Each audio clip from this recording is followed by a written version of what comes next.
Que la paix et la joie du Seigneur soient votre partage en ce lundi 12 janvier 2026. C'est lundi, c'est un début de semaine, on ne change pas l'équipe qui gagne.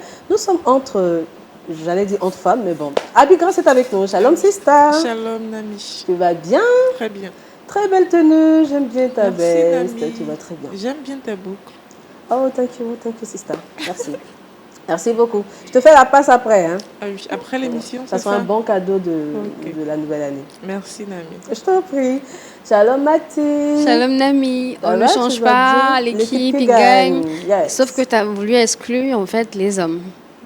Oui, je t'assure. C'est pourquoi je me suis rétractée. Je me croyais un jeudi, mais bon. Sinon, ça va, tu vas bien? Oui, ça va. Tu es toute belle, ma sister. Merci, et toi aussi. Oh, et puis, shalom à Abby Grace.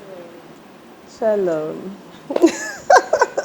Allez, c'est lundi et puis dans la rubrique Bonne Santé, nous recevons Monsieur Olivier Kakou.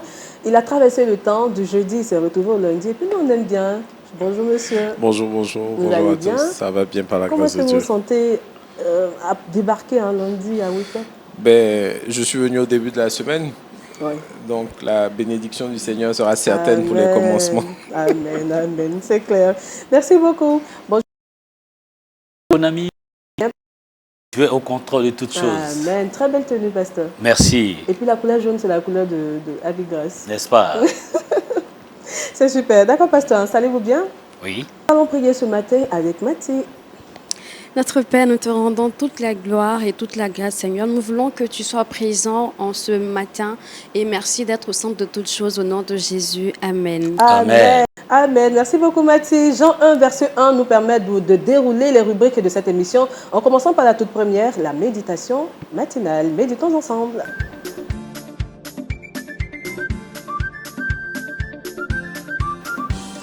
Pasteur, ce matin, nous méditons sur Dieu récompense notre intégrité.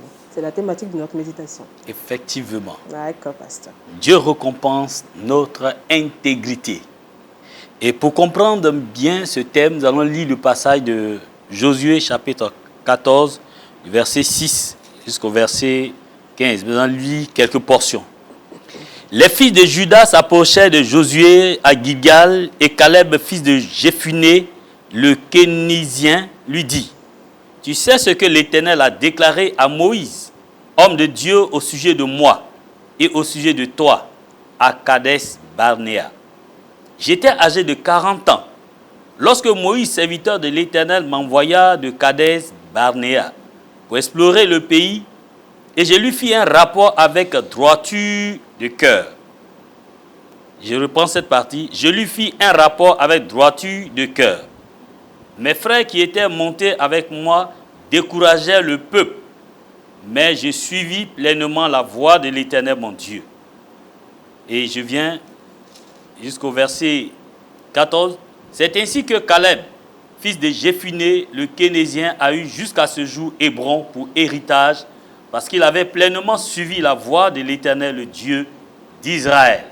Et Dieu bénisse sa parole au nom de Jésus. Amen. Donc, le thème que j'ai proposé, c'est Dieu bénit notre intégrité. Notre intégrité, l'intégrité, c'est la droiture du cœur. L'intégrité vient, un homme intègre, c'est celui qui a la crainte de Dieu. C'est celui qui ne change pas en fonction des circonstances. Dans les bons comme dans les mauvais moments, il demeure fidèle à Dieu. Il demeure fidèle à la parole de Dieu. Aujourd'hui, les entreprises sont à la recherche des hommes intègres. Des femmes veulent marier des hommes intègres. Et des hommes veulent marier des femmes intègres. Parce qu'il y a des périodes où vous êtes dans l'abondance et des périodes où vous êtes dans la disette. Il est bien de prier d'avoir un homme, une femme intègre. La Bible nous dit que Job était un homme intègre. Dans Job chapitre 1, le verset 1, il est dit, Job était un homme intègre, droit, craignant Dieu, droit, craignant Dieu, et se détournant du mal. Le mal était là, il pouvait bien le faire, mais il se détournait lui-même. Comme Joseph, il s'est détourné du péché. Donc, dans ce passage, nous voyons qu'il y avait un homme, un jeune homme qui s'appelait Caleb. Caleb, dans Nombres chapitre 13, vous voyez que après la marche dans le désert, lorsque le peuple d'Israël est arrivé à la porte du pays promis Canaan, Dieu va demander à Moïse d'envoyer 12 espions pour aller prospecter Canaan, le pays promis, afin de revenir pour faire le compte rendu au peuple qui attendait. Mais quand les 12 sont revenus, il y a 10 qui ont fait un rapport vraiment qui avait suscité la peur, un mauvais rapport qui a suscité la peur dans le cœur du peuple de Dieu. La Bible dit dans Nombres chapitre 13, le peuple pleura toute la nuit à cause du mauvais rapport. Ces 10 n'ont pas été intègres. Ils n'ont pas été droits de cœur. Ils ont suscité la rébellion, la division, les querelles dans le cœur du peuple. Mais parmi ces 12, il y avait Josué et Caleb. Mais Caleb s'est démarqué des autres. Caleb a dit au peuple d'arrêter de pleurer, mais de croire en Dieu. C'est lui qui les a délivrés de la main de Pharaon, qui les a fait traverser la mer Rouge, qui les a fait vaincre les Amalécites, qui leur a donné de l'eau dans le désert, qui leur a donné de la manne. Ce même Dieu leur permettra d'entrer à Canaan. Et quand il allait à cette époque, Caleb avait 40 ans. Caleb avait 40 ans. Quand Caleb eut 85 ans, Caleb est venu vers Josué pour réclamer son héritage. Et en réclamant son héritage, il va rappeler les actes qu'il a posés. Il dit, souviens-toi, nous avons été envoyés. Et au retour, toi et moi, nous sommes restés droits de cœur. Il a dit, et je lui fis un rapport avec droiture de cœur. Je suis resté fidèle, intègre. Et j'ai fait un rapport avec droiture de cœur. Et quand j'ai fait ce rapport avec droiture de cœur, Moïse m'a promis cet héritage. Au verset 12. Donne-moi donc cette montagne dont l'Éternel a parlé dans ce temps-là. Donne-moi cette montagne dont l'Éternel a parlé dans ce temps-là. Quand Caleb a demandé, Josué n'a pas hésité. Il n'a pas refusé.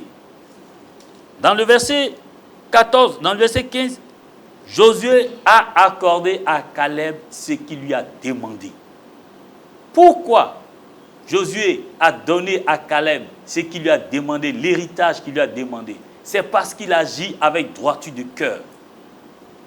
Bien-aimés, lorsque nous agissons avec droiture de cœur,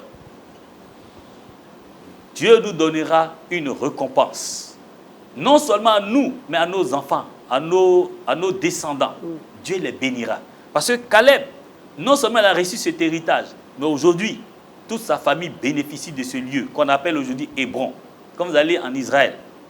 Donc, toute action que nous posons en pensant non seulement à nous-mêmes, mais pensons à nos descendants, à nos enfants, aux fruits de nos entrailles. C'est ce qui nous amène à être intègres. Job a été intègre. Et parce qu'il a été intègre, lorsqu'il a perdu tous ses biens, Dieu a doublé ce qu'il a. Il a béni doublement à cause de son intégrité. L'intégrité est une attitude qui nous donne la bénédiction, qui attire la faveur de Dieu et qui attire la bénédiction de Dieu sur notre vie.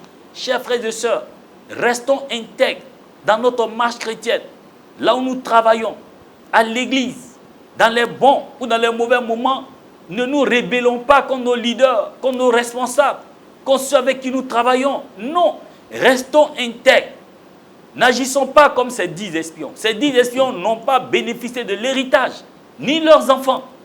Donc ne laissez pas un mauvais héritage à vos enfants. Laissez un bon héritage. Dieu récompense notre intégrité. C'est pourquoi tu dois veiller sur ta vie chrétienne et marcher dans l'intégrité. Que Dieu bénisse sa parole au nom de Jésus. Amen. Amen. Merci beaucoup, pasteur. Pasteur, j'ai une question. Je suppose que cette question-là, un téléspectateur se la pose actuellement. Qu'est-ce qui pourrait expliquer le fait qu'une personne intègre ne rentre pas dans sa bénédiction? Parce qu'il peut arriver qu'on soit intègre avec le Seigneur, avec les hommes, on est bon cœur, tout et tout, mais on a du mal à posséder ce qui nous revient, on a du mal à rentrer dans notre bénédiction, dans les promesses de Dieu. Qu'est-ce qui pourrait expliquer? Un homme intègre qui ne rentre pas dans ses bénédictions, dans la Bible, je n'en connais pas. Tous ceux qui sont restés intègres à Dieu, Abraham, Isaac, Jacob, le peuple, toutes ces personnes, Joseph, sont rentrés non seulement dans leur héritage physique, terrestre, mais aussi je sais que dans le ciel, ils sont encore dans leur héritage éternel. Donc, si quelqu'un n'est pas entré dans sa bénédiction étant intègre, c'est que la parole de Dieu n'est pas vraie. C'est que la parole de Dieu n'est pas vraie. C'est pourquoi nous nous efforçons en tant que pasteur, en tant que serviteur de Dieu, à marcher dans l'intégrité pour que Dieu puisse nous bénir dans nos assemblées, dans nos foyers, dans tout ce que nous faisons. Partout où nous allons, non seulement nous sommes bénis, mais nos enfants sont aussi bénis. Amen. Donc Dieu bénit toujours l'intégrité de ses enfants. Et ça peut prendre du temps. Regardez, Caleb avait 40 ans. Mais tu sais combien d'années ça a pris? 45 ans. Si Caleb avait dit, mais moi je suis resté intègre, ça fait 20 ans, 25 ans. Tu vois? Donc l'intégrité, c'est toute la vie.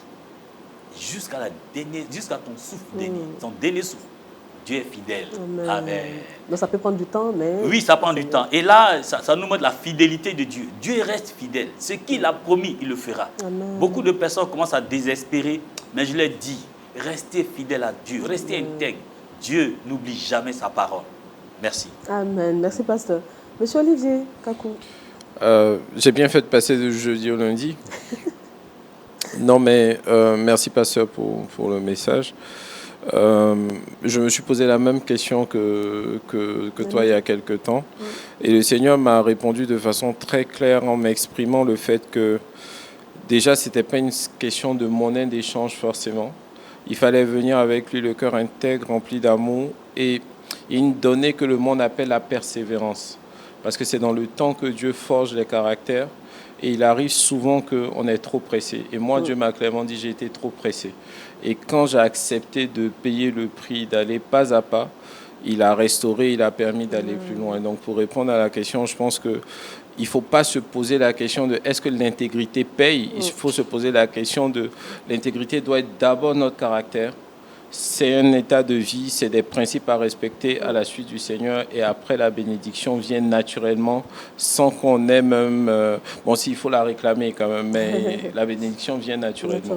Voilà, donc c'est ce que je voulais dire. Et puis, c'est un enseignement de vie. Dans les entreprises, je le confirme aujourd'hui, Dieu fait grâce qu'on gère plusieurs entreprises, on cherche des partenaires intègres. Et c'est même une clé de succès en entreprise. Pour gravir les échelons, quand on n'est pas intègre, on va vite, mais en général, il y a un plafond de verre. Mais quand on est des soldats intègres pour le boss, pour le patron, forcément, il y a une récompense qui rejaillit aussi bien sur nos vies que celle de nos enfants. C'est ce que je voulais dire. Amen, merci beaucoup. J'ai une pensée pour toutes ces personnes qui sont intègres dans leur milieu, mais qui sont beaucoup boycottées. Et j'apprends avec la parole du pasteur et puis la parole de M. Olivier. C'est vraiment un renoncement et c'est vraiment transporter la lumière de Christ. C'est vraiment transporter le caractère de Christ parce qu'on devient comme une source de paix dans son environnement. Et c'est vrai que dans notre siècle, il y a beaucoup de mal. On voit que c'est celui qui a la facilité, qui a beaucoup de promotions, qui est récompensé. En fait, tout est fait pour qu'on puisse renoncer à l'intégrité, à être honnête, par exemple, à être sincère, à être bon, etc. Mais le Seigneur nous encourage ce matin au travers de sa parole, vraiment que quelqu'un soit intègre en 2026 parce que c'est lui qui récompense. Amen. Et en le faisant aussi, nous sommes une source de bénédiction, même si on pense que c'est ce qui est devant la facilité et autres, mais continuons parce que le monde aura toujours besoin des hommes honnêtes, intègres aussi. Voilà. Merci Mathie. J'espère qui est intègre parmi nous ici. Bien sûr. Ah oui, comme qui est intègre. Ah, Jésus. Pasteur, on va prier. Seigneur, nous te bénissons et te rendons toute la gloire parce que nous étions des hommes et des femmes malhonnêtes, des gens qui n'étaient pas intègres. Mais quand tu es venu à nous, quand tu nous as éclairés, tu as mis dans notre cœur ta parole et tu as transformé notre vie pour que nous soyons l'image de Christ. Seigneur, je te prie de donner à ces personnes qui veulent vivre une vie d'intégrité, mais qui se laissent influencer par leur environnement, par des mauvaises compagnies, par les difficultés de la vie. qui ne sont plus fidèles à leur leader, qui sont plus fidèles à leur assemblée, qui sont plus fidèles à Dieu. Seigneur, ramène leur cœur à toi, qu'ils puissent rester droit de cœur, intègres à ta parole, car ce que ta bouche déclare, elle s'accomplit. Aucun d'eux ne puisse, Seigneur, renoncer à sa vie d'intégrité. Que les épreuves ne les détournent pas, mais qu'ils restent attachés à toi. Sauve-les, Seigneur Dieu. C'est dans le nom de Jésus que j'ai demandé. Amen. Amen. Merci, pasteur. Ce matin, Grâce nous conduit en Chine pour parler du pasteur chinois Wang Mingdao. Allez, Culture Actu.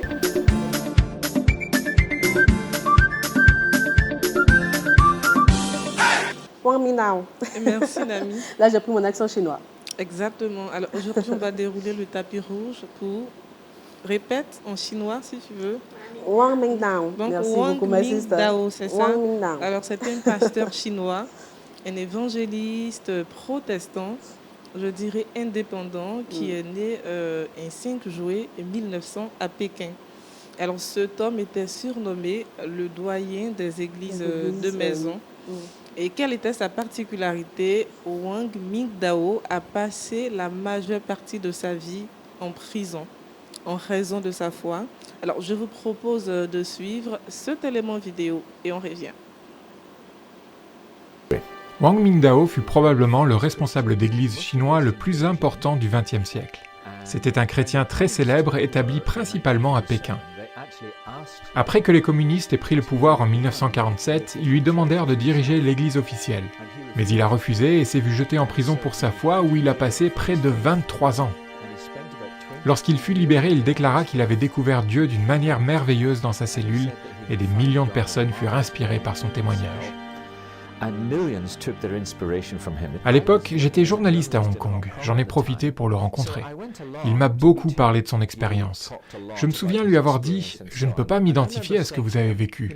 Si j'avais passé 23 ans en prison, j'espère que j'en serais ressorti avec une aussi grande foi que la vôtre, mais je n'en suis pas si sûr. » Et il m'a répondu « Vous ne devriez pas envier ce que j'ai vécu, parce que vous avez la chance de vivre dans un pays où des gens, sans doute des centaines d'années auparavant, sont morts pour vous donner cette liberté de culte. Vous ne devriez pas vous sentir coupable de ne pas avoir été enfermé dans une cellule comme je le fus. Cependant, a-t-il ajouté, il vous faudra peut-être construire votre propre cellule. » Il m'a alors posé tout un tas de questions au sujet de mon emploi du temps. Combien d'articles et de lettres avais-je à écrire, de personnes à voir, de sermons à préparer, et ainsi de suite. « Vous êtes bien occupé, n'est-ce pas » m'a-t-il demandé. J'ai répondu « Oui, beaucoup trop. » Et il a rétorqué « C'est pour ça que vous devez vous construire votre propre cellule. » Il m'a expliqué « Voici quelle a été mon expérience. Lorsque j'ai été incarcéré, me préparant à passer toutes ces années derrière les barreaux, j'avais 60 ans. Et en Chine, à 60 ans, on est au sommet de son pouvoir. Je voulais voyager dans tout le pays pour évangéliser. Je voulais faire des disques parce que je chantais plutôt bien.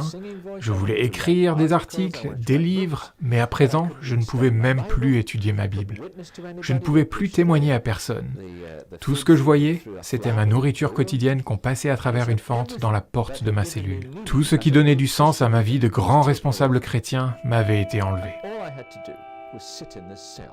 Tout ce que je pouvais faire, c'était rester assis dans mon cachot. C'était très dur au début. Mais à la longue, cette captivité m'a permis de me recentrer sur Christ, parce qu'il y avait littéralement rien d'autre à faire.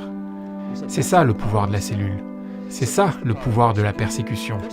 La persécution n'est pas une bonne chose en elle-même, mais la raison pour laquelle beaucoup de chrétiens persécutés rencontrent Dieu de manière bien plus profonde réside précisément dans le fait qu'ils ont été éloignés de toute distraction dans leur vie.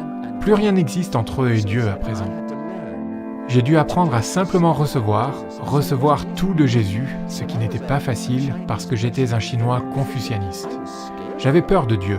Pour moi, Dieu était un grand empereur à qui il fallait obéir, mais jamais un ami. C'était interdit, impossible. Mais pendant cette période, j'ai pu me concentrer sur le fait de recevoir l'amour de Dieu. Et l'amitié de Jésus est devenue la chose la plus importante dans ma vie. Je ne servais plus ce Dieu grand et puissant, mais je l'aimais, et il m'aimait. Et donc, me dit-il, à votre retour, vous aurez une tâche plus dure à accomplir. Il vous faudra construire votre propre cellule. Ce qu'il voulait dire par là, c'était qu'une cellule consiste à s'emprisonner seul à seul avec Dieu, concentré sur lui, balayant toute distraction. Très beau témoignage. Ah oui, alors ce qu'on a vu sur la vidéo, c'est le témoignage de ce pasteur-là. C'était un pasteur chinois, donc je reprends son nom, Wang Ming Dao, qui était un pasteur chinois, je dirais, qui est né un 5 juillet 1900 à Pékin. Il a passé la majeure partie de sa vie en prison entre 1955 à 1980. En raison de sa foi, il a refusé, je dirais, de rejoindre le mouvement d'église qui devait être contrôlé par l'État. Et donc cet homme a passé la majeure partie de sa vie à évangéliser. Et ce qui est surprenant, c'est qu'à la sortie de sa prison, il a continué d'évangéliser, de gagner des âmes pour le Seigneur Jésus-Christ en Chine. Et cet homme-là est un rappel pour moi que les circonstances occasionnées par les hommes pour chambouler notre vie chrétienne ne doivent pas nous arrêter. En tant qu'enfants de Dieu, en tant que serviteurs de Dieu, nous ne devons pas nous arrêter aux circonstances. Nous devons avoir l'amour du Seigneur Jésus-Christ en dépit de tout. Amen. Merci beaucoup, Abigrace. En tout cas, le Seigneur a besoin de ces personnes-là qui n'abandonnent pas la foi à la moindre difficulté. Parce qu'il avait toutes les raisons d'abandonner Dieu, mais même étant en prison, il a gardé sa foi, il a persévéré. Et il a continué même d'évangéliser jusqu'à apporter des âmes au Seigneur. Et c'est vraiment un exemple que nous, en tant que jeunes chrétiens, en tant que chrétiens, nous devons suivre, nous devons encourager. Et puis, pourquoi pas évangéliser même lorsque nous constatons que tout est sombre autour de nous, nous passons par des difficultés, garder la foi et puis continuer la marche avec le Seigneur. Vraiment, c'est un très bel exemple à suivre. N'est-ce pas, Mathilde? Exactement. Et ce qui est bien, c'est qu'avant même d'aller proclamer le Seigneur, il prend le temps de nous épurer. Et lorsque notre foi vacille et tout, on ne croit pas forcément, on a un peu de doute, le Seigneur crée des conditions pour que nous puissions être épurés. Et comme ça, quand nous ressortons, nous sommes polis et tout ce que nous donnons est véritablement pur à la gloire du Seigneur. Voilà. Amen. Monsieur Olivier Capou. Moi, les messages même se recoupent aussi, parce qu'il a fait preuve d'intégrité pour dire non, là où il sentait que, je pense, sans connaître l'histoire, mais par rapport à sa relation avec Dieu, il n'allait pas s'identifier à ce qu'on lui demandait de faire. Mais c'est un cheminement, la vie avec le Seigneur. C'est vraiment un cheminement de patience, de paix, parce que vraiment ses bontés sont tellement infinies que ça se forge dans le caractère, encore une fois. Je me sens interpellé parce que ces deux interventions coïncident vraiment avec la façon dont j'ai voulu décoller ma vie pour cette année 2026. Mais c'est de belles leçons. En tout cas, je les prends pour moi. Et puis, ça vient confirmer ce que le Seigneur même m'a dit pour ce qui est en train d'arriver. Le hasard n'existe pas avec Dieu. Vous faites ça bien n'a jamais existé. D'être à ce lundi à Wake Up. En tout cas, c'est vraiment une très belle nouvelle. Et puis nous bénissons le Seigneur pour votre vie. Amen. Pasteur, réaction. Oui, les voies de Dieu sont insondables. Voyez-vous, quand ce pasteur s'est retrouvé en prison, il n'y avait plus quelque chose entre lui et Dieu. Il n'y avait plus rien que Dieu seul. Focus. Et en ce moment-là, il a commencé à aimer Dieu. Donc ça dit qu'à partir de moi, la leçon que j'ai tirée, c'est faisons attention, ne mettons jamais quelque chose à la place de Dieu. Donc c'est ce que je tire de cela. Merci beaucoup, pasteur. Merci, Sista, tu es béni. Ce matin, nous vous transportons dans l'univers artistique de Léon Kier, un artiste néerlandais spécialisé dans l'art de rue anamorphique en 3D. Trêve de bavardage, regardons la vidéo du jour.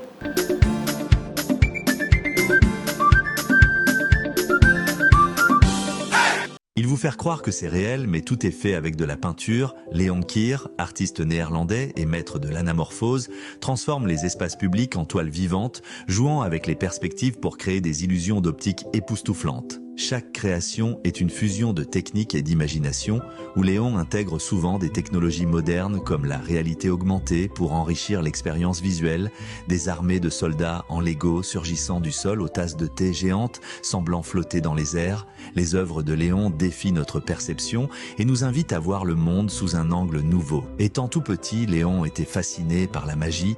Il voulait être magicien, mais hélas, cela n'était qu'illusion, car il s'est très vite rendu compte que la magie n'existait n'existait pas. À la place, il a alors décidé de troubler la vision des gens grâce à des illusions.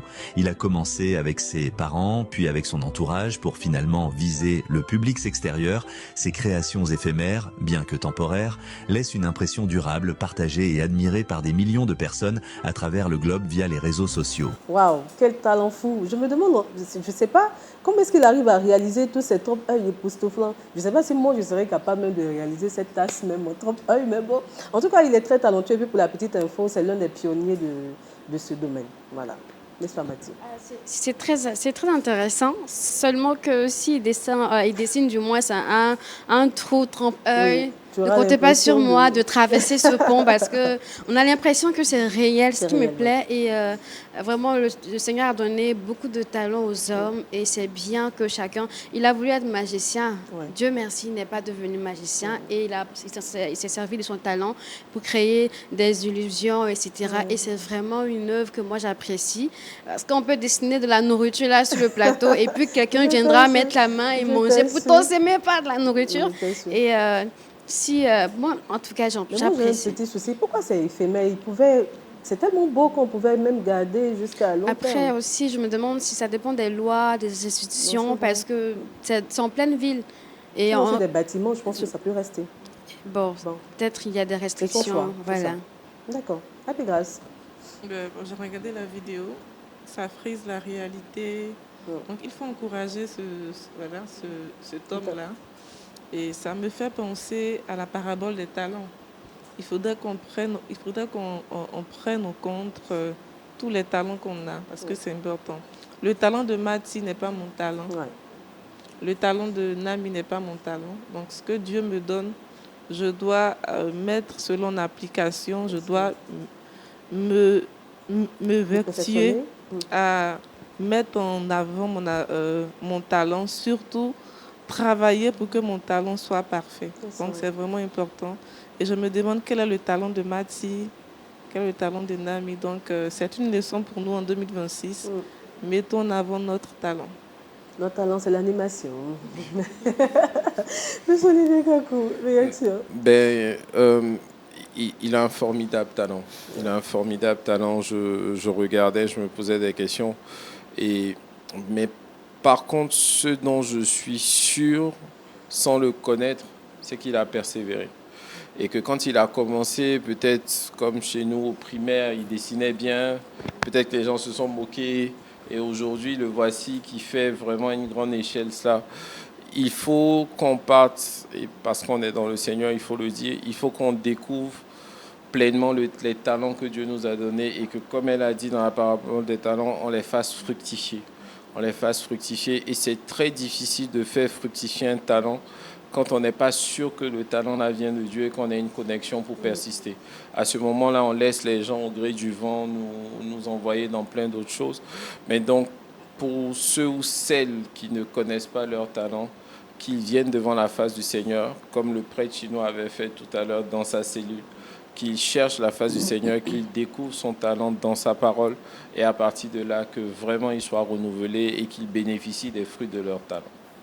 Merci beaucoup, M. Olivier Kakou, pasteur. Oui, c'est vraiment merveilleux de voir ce beau dessin. Ça, c'est de l'art. Et donc, je pense que dans tous les domaines où nous exerçons, nous sommes aussi des artisans, des artistes. Si nous travaillons durement, si nous travaillons avec courage, nous aurons un bon résultat, nous aurons une fin heureuse, quelque chose d'appréciable. Donc, c'est inspirant. C'est inspirant. Merci beaucoup, pasteur. Merci à tout le monde sur ce plateau. C'est l'heure de recevoir M. Olivier Kakou dans la rubrique Bonne Santé. Et exceptionnellement, aujourd'hui, nous parlons assurance. Bonne santé.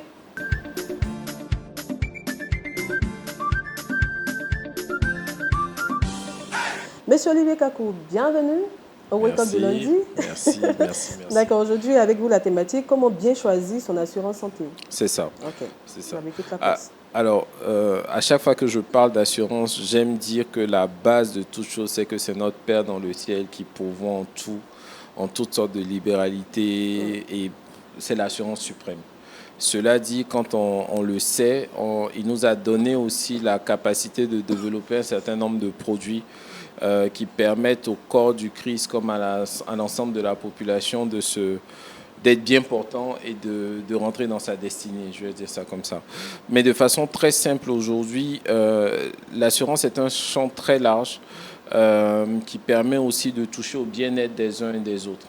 Et on est bien placé, je suppose, tous dans notre vie pour comprendre et savoir que les quelques rares fois dans notre existence où on a été quelque peu souffrant, ou qu'on a eu un membre défectueux, une plaie, peu importe, on a senti qu'il y a quelque chose qui nous handicapait.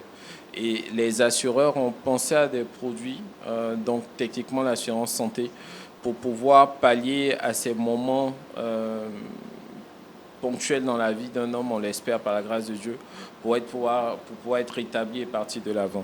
Mais il se trouve qu'en parlant d'assurance santé, et quel que soit le marché, vraiment je parle de façon mondiale, il y a du bon et du pas bon. Et donc il faut que le peuple de Dieu de plus en plus soit outillé à savoir choisir une bonne assurance santé. Déjà, ce qu'il faut savoir, c'est que l'assurance santé, ce n'est pas quelque chose de charitable. Je le touche parce que les gens, quand ils viennent nous voir et qu'ils parlent d'assurance santé, moi j'ai eu un cas même hier, quelqu'un qui m'a appelé pour me dire « j'ai besoin d'une assurance santé parce que je me fais opérer dans 2 mois ». Et je lui ai dit « mais on ne monte pas la société pour te soigner, pour qu'on perde tous les jours ». Et donc, il y a ce principe de mutualité. C'est vraiment touchant ce point-là aujourd'hui, c'est inciter les uns et les autres à se comporter en bon père de famille et à anticiper. Choisir une bonne assurance santé, c'est choisir d'abord de ne pas attendre la dernière ligne droite parce qu'on sait que l'assurance santé peut couvrir les sujets de maternité, attendre d'avoir mon épouse, mon proche parent en état de procréer avant de venir souscrire. L'assureur, de façon générale, va toujours rejeter ce besoin d'assurance-là en disant que c'est un risque certain, on n'ira pas vers ça. Mais la santé, dans le bon sens aussi, c'est un aléa qui ne vient pas tous les jours. Donc, normalement, on n'est pas censé être tous les jours malade. C'est vraiment ponctuel. À ce moment-là, pour choisir votre assurance santé, il faut toujours avoir un bon conseiller. Il faut chercher vraiment ce que nous, on appelle techniquement chez nous un gestionnaire santé. C'est-à-dire une société qui a la possibilité de vous ouvrir un large champ de cliniques, de réseaux de soins, de pharmacies, parce que ça ne sert à rien d'avoir une assurance santé pour être limité à 1 ou 2 hôpitaux et que le champ de ces hôpitaux-là ne puisse pas permettre d'aller dans tous les recoins de votre pays. On va dire ça comme ça. Mais de façon très simple, il faut comprendre que l'assurance santé, ce n'est pas de la philanthropie. Ça peut être un coût, mais assurez-vous que c'est comme une épargne que vous faites dans la bonne terre en vrai. Parce que le jour où il y a un souci, et on touche du bois, on pense que le Seigneur va aussi nous préserver de cela, l'assureur ira au-delà de ce que vous avez payé. Moi, j'ai eu des personnes, et je donne cet exemple-là sans les nommer. On a eu un client qui est venu nous voir une année pour nous dire « je paye trop cher mon assurance, je veux la résilier ». Et on lui a simplement dit « monsieur, on vous conseille juste patienter 1 an ». Malheureusement pour lui, dans la même année, il a eu un cancer. Et les soins, donc sa prime, je parle en CFA, sa prime était autour de 400 000 CFA. Les soins ont fait à peu près 12 millions. L'assureur a pris 10 millions dedans. Et il est venu en fin d'année, il dit « bon, petit frère, vraiment, voilà, tu m'as vraiment sauvé parce que… » Et vous voyez, quand vous devez choisir une assurance santé, ne regardez jamais forcément le prix. On n'est pas Dieu, on ne souhaite pas le pire pour qui que ce soit, mais c'est avoir la sagesse de faire une sorte d'épargne pour que le jour où il y ait quelque chose, ce ne soit pas à ce moment-là qu'on soit en train de chercher à gauche, à droite quoi faire. Et sous nos tropiques, on a beaucoup eu de cas de mortalité malheureusement parce qu'au moment où il y a eu un sujet, il n'y avait pas les fonds qu'il fallait pour pouvoir le faire. Donc, en toute sagesse, de façon très intègre, il faut se rapprocher aussi d'un assureur et ne pas avoir peur de prendre les bons conseils, le bon réseau de soins pour pouvoir, on touche du bois, le jour où il y aura quelque chose, avoir la capacité de se soigner en étant tranquille. Parce qu'on peut aussi se soigner et puis il y a tellement de dettes sur la tête parce qu'on ne sait pas comment payer que ça va être compliqué. Mais il faut avoir la sagesse de le faire en amont. Et aujourd'hui, parce que je sais que vous parlez santé, la lucarne était de dire il y a aussi les assurances qui peuvent nous permettre de maintenir une bonne santé. Et il faut le faire pour nous-mêmes, pour nos parents, pour nos enfants, autant que le Seigneur nous en donne les moyens. Voilà. Nam, si tu me permets, j'ai une question. Est-ce que là, vous pouvez mettre en avant les avantages, les privilèges d'avoir une assurance santé? Alors, on peut faire tous les cas. Déjà, l'assurance santé, par exemple, peut couvrir les vaccins des enfants. Je donne un exemple. Mon enfant doit se vacciner, l'assurance santé peut couvrir ça. L'assurance santé va couvrir tout ce qui est, ce que nous on appelle techniquement, même les soins ambulatoires. Avant tout ce qui est clinique, hospitalisation, tout ce qui part avec. Je peux avoir, on sait bien que ce n'est pas très gratuit et que quelquefois les hôpitaux publics, je ne tire le boulet sur personne, que quelquefois on a beaucoup plus de meilleurs soins privés qu'au public, en tout cas quelquefois sur nos tropiques. Et l'assurance santé permet en fait d'accéder aux meilleurs soins à moins de coûts. L'assurance santé permet de réagir aussi à l'urgence.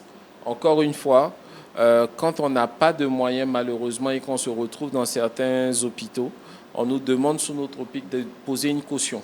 Si à ce moment précis, que ce soit la banque qui est fermée, les personnes accessibles, les distributeurs qui peuvent ne pas fonctionner, on est face à un cas grave et on ne sait pas comment réagir. L'assurance santé donne l'assurance aux gestionnaires, à la clinique, de pouvoir agir rapidement, sachant qu'il y a une garantie solvable qui va venir payer par devers. Ça, c'est des avantages qui n'ont pas de prix et quelquefois qu'on néglige jusqu'au jour où on se retrouve dans une situation fâcheuse. Et là, quelquefois, on appelle en catastrophe et malheureusement, on ne peut pas réagir comme ça a été dans certains cas. D'accord. Moi, j'ai une question. Parce que dans votre exposé, vous avez parlé de bonne et de mauvaise assurance santé. Comment reconnaître une bonne assurance santé? Alors, techniquement, quelquefois, les gens n'aiment pas, mais poser les questions qui dérangent. Quelle est votre solvabilité? Quel est votre réseau de soins? Vous savez, il y a des choses excusez-moi l'expression, mais qui ne mentent pas. Il faut pouvoir vraiment interroger. Il ne faut pas aller au tout venant. Il faut avouer que dans notre secteur d'activité, on nous a beaucoup dit que les assureurs, on aimait écrire petit et que. Mais ce temps est révolu, je le confirme. Mais il faut avoir la sagesse de se renseigner, d'avoir un bon gestionnaire, de surtout aller vers quelqu'un dont c'est la spécialité. On ne s'en rend pas compte, mais tous les assureurs ne font pas la santé. Il y a des spécialistes parce que l'assurance santé se gère techniquement très différemment d'une assurance automobile et les coûts sont beaucoup plus déficitaires.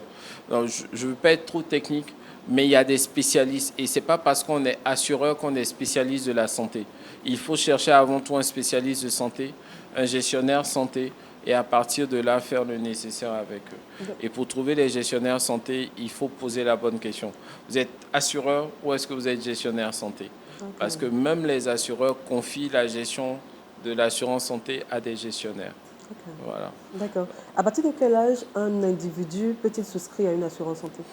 Normalement, il faut être légalement majeur pour contracter, mais un parent peut souscrire pour son enfant.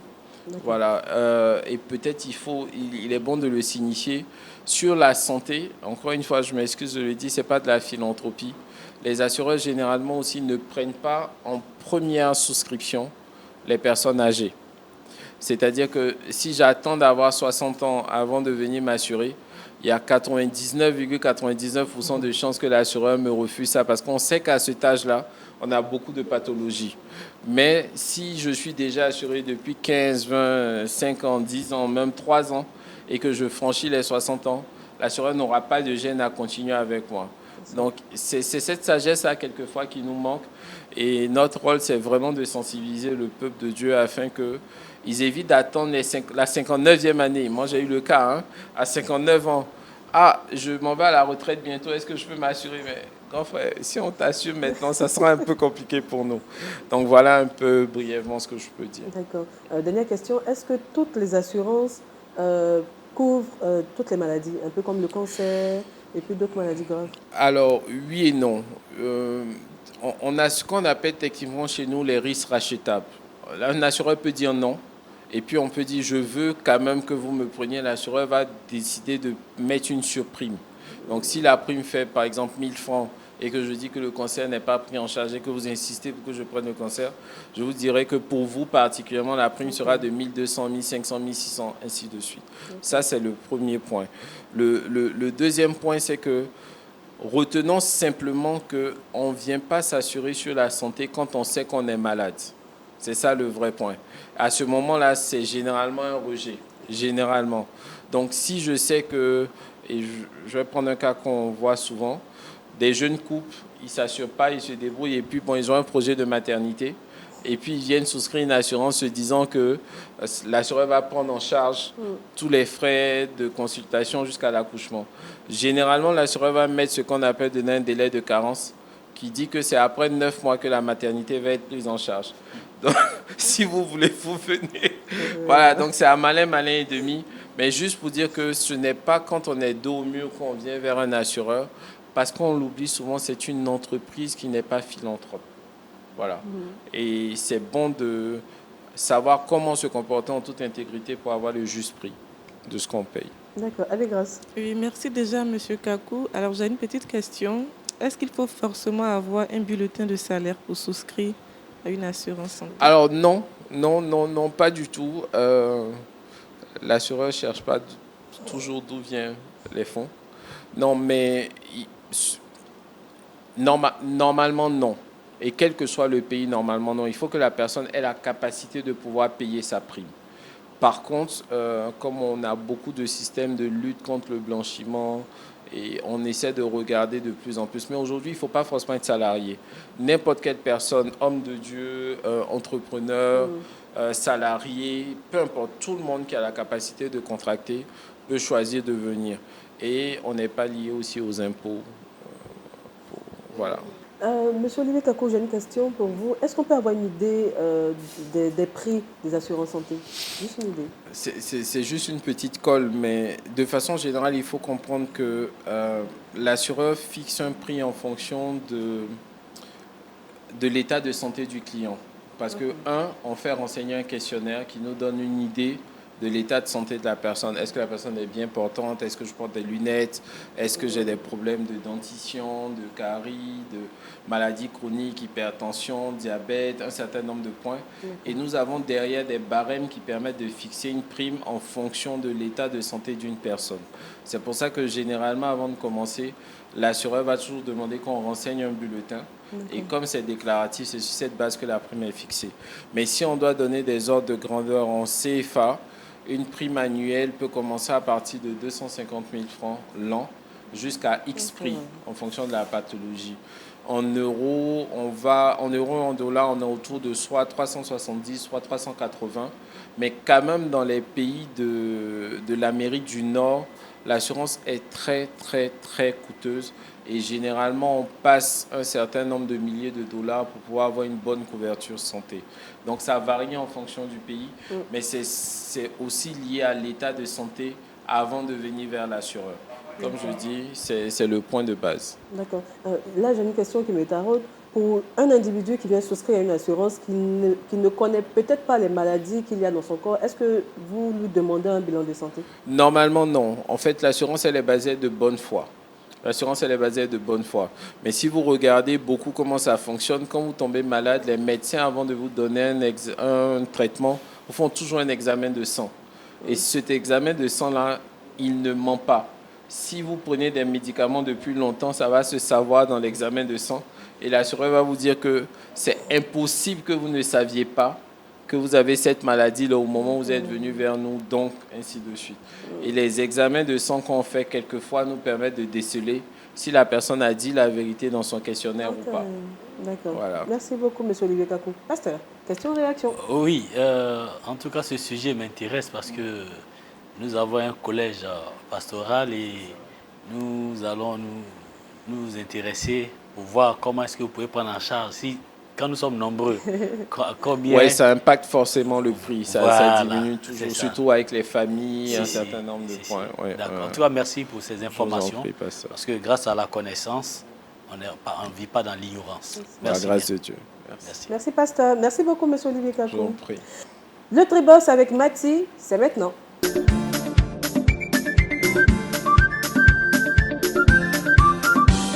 Ce matin, Mati nous donne des astuces de qualité, bonne santé avec une glace aux fruits. Merci Je Nami t'en prie. pour ma soeur de qualité et Supérieur. pour notre assureur de qualité, le pasteur de qualité et grâce à but de qualité aujourd'hui. Et vous, les téléspectateurs de qualité, aujourd'hui je vous parle d'une astuce santé parce que nous sommes lundi. On pense bonne santé. Et je vais vous donner une astuce pour réaliser un smoothie. Alors, pour ceux qui ne connaissent pas, le smoothie, c'est américain.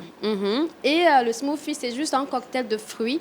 Donc, vous pouvez mélanger plusieurs fruits. C'est la seule partie où tu peux mélanger la banane, la mangue pour faire un jus. Voilà. Bon, les bébés ont l'habitude de manger comme ça aussi avec des légumes. Mais pour nous, le smoothie, c'est ça, mélanger plusieurs fruits, parfois même des légumes. Voilà. Et puis, on fait un jus et un mixage et puis on boit. Voilà. Donc, ce matin, je vous propose et je vais accompagner notre assureur, oui, parce qu'il faut garder la bonne santé, pouvoir donner toutes ses connaissances, et le pasteur également. Aujourd'hui, je vous propose un smoothie à la glace. Bon, vous pouvez soit boire déjà en smoothie ou soit aussi transformer cette recette en glace. Et on va utiliser tout simplement un peu de banane, de la banane, de la mangue et du lait. Et comme d'habitude, je vous laisse regarder comment ça fonctionne.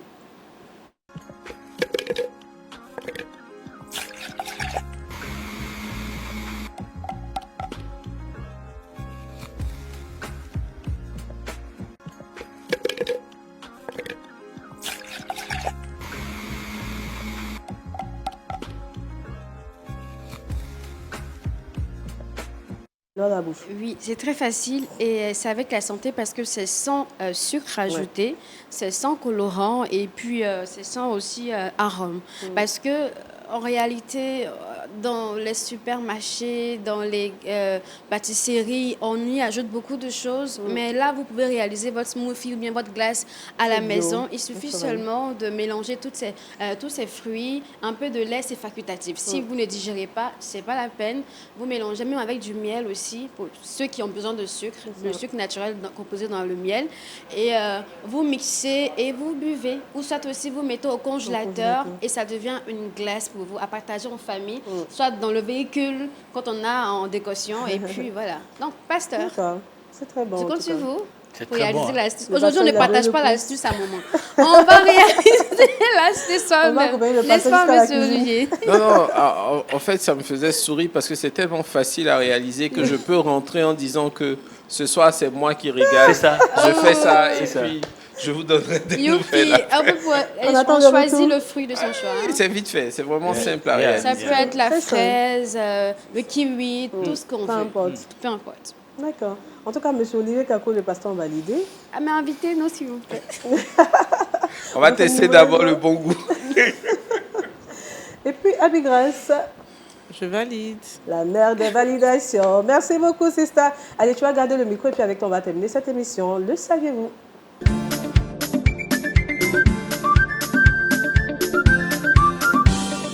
Ce matin, Grâce nous fait redécouvrir le fruit, la clémentine. Exactement, Nami. Alors donc, D'accord. Nami, je vais te remettre... tiens. Ah, il est trop gentil, ma Sista. Pour remettre au pasteur. Ah, pasteur, donc vous allez garder? Merci Et à bien. l'invité. Ah, j'ai cru que c'était à moi. Bon, Je t'ai gardé plusieurs J'ai du mal à clémentines. donner le Après vrai. l'émission, Nami, un panier de fruits après Ah, il panier de... l'émission. Oui. Ouais, merci beaucoup, Abigras. Tu es trop gentil, ma Sista. Merci Alors aujourd'hui, on beaucoup. va dérouler le tapis rouge pour la clémentine. Alors ce qu'il faut retenir, c'est que la clémentine est un croisement entre la mandarine et l'orange. L'arbre de la clémentine, c'est le clémentinier. Est-ce que tu le sais, Le Nami? clémentinier? Bien sûr. Ah, je m'attendais à Clémentin. Non, je raconte tout et n'importe quoi. Alors, on entend parler de la clémentine. La question qu'on se pose sur le plateau, d'où nous vient le nom clémentine? Ouais. Et le nom clémentine a été donné en 1902 par la Société d'horticulture d'Alger en l'honneur du père Clément, qui est son créateur. Et je rappelle, comme on le voit sur la vidéo, le père Clément, de son vrai nom, c'est Vital Rodier. Il est né un 25 mai 1839 à Alger et cet homme-là fait partie de la congrégation du Saint-Esprit, qui est une mission qui impactait par l'évangélisation. Et il est le chef des pépinières des orphelinats agricoles d'Alger. Donc ce n'est vraiment pas un hasard, c'est un botaniste. Et la clémentine, je rappelle, est un concentré de bienfaits. Elle contient la vitamine C. Elle contient aussi des minéraux tels que le potassium et le calcium. Donc, à toutes ces personnes-là, puisqu'aujourd'hui c'est lundi, donc nous vous conseillons de consommer la clémentine. Que Dieu vous bénisse. À volonté et sans modération. Mais Olivier Kakou, ce n'est pas gratuit, hein. Ça mérite une souscription. Je suis d'accord, je suis d'accord. D'accord. Merci beaucoup, Avec Grâce. Merci, pasteur. Merci. Bon, tout à l'heure, on va déguster un panier de fruits. Un panier de fruits, d'accord. Donc, pasteur, vous pouvez garder, il n'y a pas de problème. Le verset boussole avec Mathilde. Nous retenons ce matin Psaume chapitre 27, le verset 4 qui nous dit « Je demande à l'Éternel une chose que je désire ardemment. Je voudrais habiter toute ma vie dans la maison de l'Éternel pour contempler la magnificence de l'Éternel et pour admirer son temple. » Amen, amen, amen. Merci Mathilde. Merci sister. Merci beaucoup monsieur Olivier Kakou. Merci pasteur. Merci. Allez, bon lundi, amis du Seigneur. Merci à la régie qui ne cesse de travailler d'arrache-pied pour nous donner des émissions de qualité. Et puis nous, en tout cas, on vous envoie beaucoup d'amour, amis Wekotiens. Bonne semaine, que Dieu bénisse votre semaine et puis bye.